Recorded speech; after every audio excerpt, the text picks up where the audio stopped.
হে জাদুর বাদশা, আমি পৃথিবীতে যেতে চাই আর পৃথিবীর পশু পাখিদের সাহায্য করতে চাই, যদি আপনি অনুমতি দিতেন।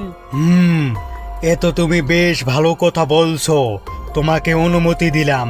তুমি পৃথিবীতে গিয়ে গরিব অসহায় পশু পাখিদের সাহায্য করতে পারবে। কিন্তু জাদুর বাদশা, আমি তো অন্য গরুদের থেকে আলাদা। আমি এই অবস্থায় পৃথিবীতে গেলে পৃথিবীর কিছু দুষ্ট মানুষ লোভে পড়বে, কারণ আমি তো একজন সোনার গরু। হুম, তুমি ঠিক বলছো। দাঁড়াও, তোমাকে আমি পৃথিবীর সাধারণ গরুর মতো বানিয়ে দিচ্ছি। এরপর জাদুর বাদশা সোনার গরুকে সাধারণ গরুর রূপে ফিরিয়ে দেয়।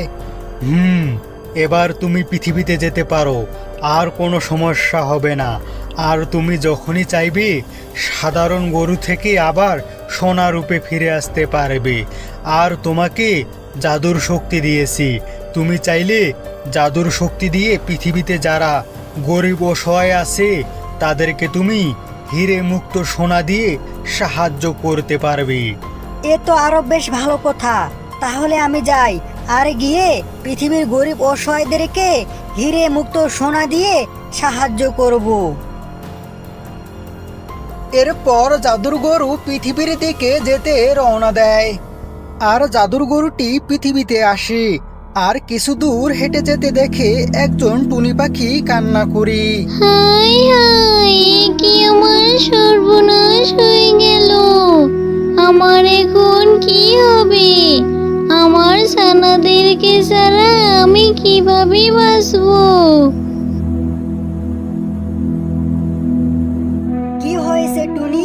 তুমি এইভাবে কান্না করতেছো কেন? তুমি আমাকে খুলে বলো, কি হয়েছে তোমার? পাজি রাক্ষসটা আমার ছানাদেরকে খেয়ে ফেলছে। এভাবে সে প্রত্যেকবারই আমার ছানাদেরকে খেয়ে ফেলে। টুনি, তুমি শুধু এটা বলো, আমি ওই রাক্ষসকে কোথায় পাবো? ওই পাশের জঙ্গলে গুহায় থাকি। ওখানে গেলে তুমি ওই রাক্ষসকে দেখতে পারবে। টুনি, তুমি দুঃখ পেও না, আমি তোমার দুঃখটা বুঝতে পেরেছি। আমি গিয়ে ওই রাক্ষসকে এক্ষুনি মজা দেখাচ্ছি। তারপর জাদুর গরুটি সেই গুহায় রাক্ষসের সামনে চলে আসে। এই পাজি রাক্ষস, তুই টুনির ছানাদেরকে কেন খেয়ে ফেলেছিস? সেটা একদম ঠিক করিস নাই। এই গরু, তুই আমাকে জ্ঞান দিতে এসেছিস নাকি? আমি কার ছানা খাবো না খাবো সেটা আমার বিষয়। পকর পকর না করে এখান থেকে পালিয়ে যা, নইলে তোর ঘাড় মটকাই দিব। রাক্ষসের এই কথা শুনে গরুটি রাগান্বিত হয়ে রাক্ষসকে ছাগল বানিয়ে দেয়।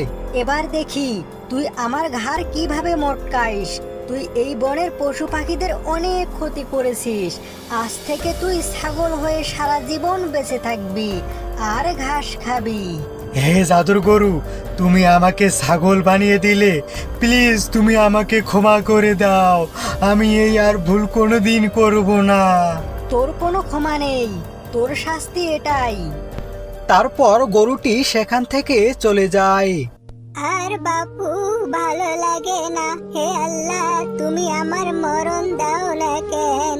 পৃথিবীতে এত কষ্ট পাওয়ার থেকে মরে যাওয়াই ভালো। আরে, এই বুড়ি শিয়ালিনীটি কান্না করতেছে কেন? যাই তো, কি হয়েছে গিয়ে দেখি। এই যে বুড়িমা, তুমি কান্না করতেছো কেন? কি হয়েছে তোমার? আর বলো না, 3 দিন ধরে না খেয়ে আছি, কিছুই খেতে পারিনি। এইভাবে কি বেঁচে থাকা যায়? ও, তাহলে এই ব্যাপার। তুমি কোনো চিন্তা করো না। এই বলে গরুটির মুখ দিয়ে সোনা বের হতে লাগে। বুড়িমা, তুমি এই সোনাগুলো নিয়ে যাও, আর সোনাগুলো বাজারে গিয়ে বিক্রি করে দিবে। এতে ভালো টাকা পাবে। সে টাকা দিয়ে তুমি খাবার কিনে খেতে পারবে। এখন তুমি যাও, কেমন? তারপর বুড়ি শিয়ালিনী সেখান থেকে সোনাগুলো নিয়ে যায়। আর দূর থেকে সেই বনের জমিদার মশাই দেখতে পায় গরুটি বুড়ি শিয়ালিনীকে অনেকগুলো সোনা দেয়। এতে জমিদার মশাইয়ের অনেক লোভ হয়। আরে, এই গরু মুখ দিয়ে সোনা বের করতে পারে? না না না না না, যেভাবে হোক না কেন এই গরু কাছ থেকে আমাকেও অনেক সোনা নিতে হবে। আমি একটা কাজ করি, এই বুড়ির মতো আমিও কান্না করি, তাহলে আমাকেও অনেক সোনা দিবে। হায় হায়, আমার কি হবে? আমি কয়েকদিন ধরে না খেয়ে আসি, আমি কি খাবো?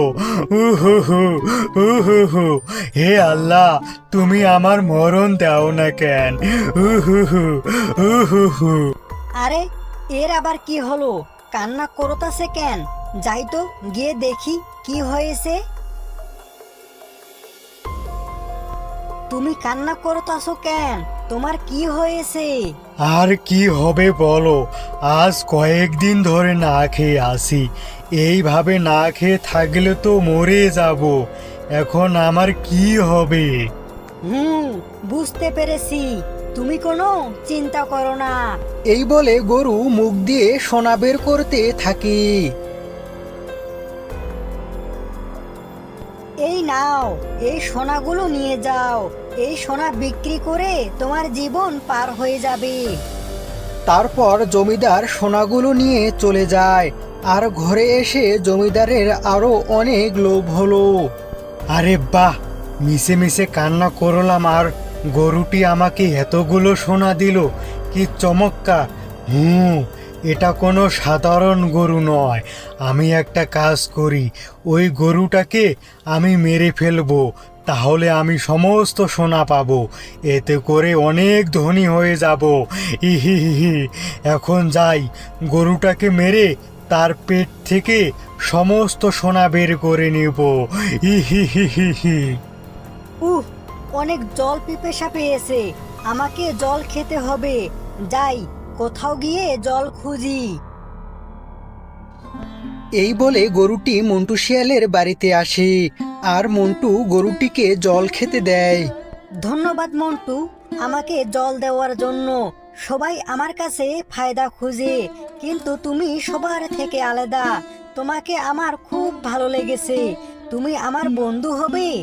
এই পৃথিবীতে আমার কেউ নেই, আর তোমার মতো একটা বন্ধু পেলে আমার এই জীবনটা সুন্দরভাবে কেটে যাবে। তোমার মতো বন্ধু পাওয়াটাও আমার জন্য ভাগ্যবান। চলো বন্ধু, আমরা কোথাও ঘুরে বেড়াই। আর এইদিকে জমিদার গরুটাকে খুঁজতে থাকে, আর খুঁজতে খুঁজতে গরুটাকে খুঁজে পায়। এই যে গরু, তুমি কিছু মনে করো না, আজ আমি তোমাকে মেরে ফেলবো, আর তোমাকে মেরে ফেলে তোমার পেট থেকে সমস্ত হীরামতি সোনা বের করে নিব, আর আমি সব থেকে ধনী হয়ে যাব। এত লোভ ভালো না। তোকে আমি অনেকগুলো সোনা দিয়েছি, আর সেটার প্রতিদান তুই আমাকে মেরে ফেলবি? যদি বাঁচতে চাস এখান থেকে চলে যা। আজ তোকে মেরে সোনা না নিয়ে আর আমি যাচ্ছি না, যা করার করে নে। এরপর গরু রাগান্বিত হয়ে তার জাদুর শক্তি দিয়ে জমিদারকে মুক্তি বানিয়ে দেয়। বন্ধু, তুমি কি করলে? জমিদারকে মুক্তি বানিয়ে দিলে? হ্যাঁ, এটা জানি জমিদার অনেক খারাপ, সে লোভে পড়ে তোমাকে মেরে ফেলতে এসেছে। এর জন্য আমি ক্ষমা চাইতেছি, তাকে তুমি ভালো করে দাও।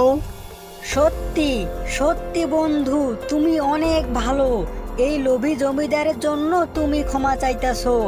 বন্ধু, তুমি যেহেতু বলেছো, আমি তাকে এক্ষুনি ভালো করে দিচ্ছি। এই বলে জাদুর শক্তি প্রয়োগ করে গরুটি জমিদারকে ভালো করে দেয়, আর সঙ্গে সঙ্গে জমিদার ওখান থেকে পালিয়ে যায়। আর তখনই গরুটি তার আগের সোনা রূপে ফিরে আসে, আর সঙ্গে সঙ্গে অনেক বড় হতে লাগে, আর তার পেট থেকে সোনার দরজা সিঁড়ি বের হতে লাগে। বন্ধু মন্টু, আমি কোনো সাধারণ গরু না, এক ভিন্ন গ্রহ থেকে এসেছি এই পৃথিবীর গরিব অসহায় পশু পাখিদের সাহায্য করতে। বন্ধু, এ তো বেশ ভালো কথা। আর বন্ধু, তুমি এই পৃথিবী থেকে চলে যাও, তা নইলে এই পৃথিবীর দুষ্ট পশুরা লোভে পড়ে তোমাকে মেরে ফেলবে। বন্ধু, তুমি ঠিক বলেছো। আর বন্ধু, তারা তো জেনে গেছে তুমি আমার বন্ধু, তাই তোমাকেও মেরে ফেলতে পারে ওরা। তুমি একটা কাজ করো, এই সিঁড়ি দিয়ে দরজা খুলে আমার পেটে আসো। তুমি এখানে নিরাপদ না, তোমাকে নিরাপদ স্থানে রেখে তারপর আমি পৃথিবী ছেড়ে যাব। এরপর মন্টু গরুর পেটে ঢুকে পড়ে আর গরুটি উড়ে উড়ে যেতে লাগে আর একটা সুন্দর জায়গায় আসে। আর তখনই গরুটি মন্টুর জন্য একটি সোনার বাড়ি করে দেয়। বন্ধু মন্টু, আজ থেকে তুমি এই সুন্দর বাড়িতে থাকবে, এখানে তোমার কেউ ক্ষতি করতে পারবে না। ধন্যবাদ জাদুর গরু বন্ধু, তোমাকে অনেক ধন্যবাদ। এই বলে মন্টু সোনার বাড়ির ভিতরে আসে আর ভিতরে এসে দেখে অনেক হিরেমতি সোনা দানা। এতে করে মন্টু অনেক খুশি হয়। আর এই দেখে জাদুর গরু তক্ষুনি পৃথিবী ছেড়ে চলে যায় তার গ্রহের উদ্দেশ্যে।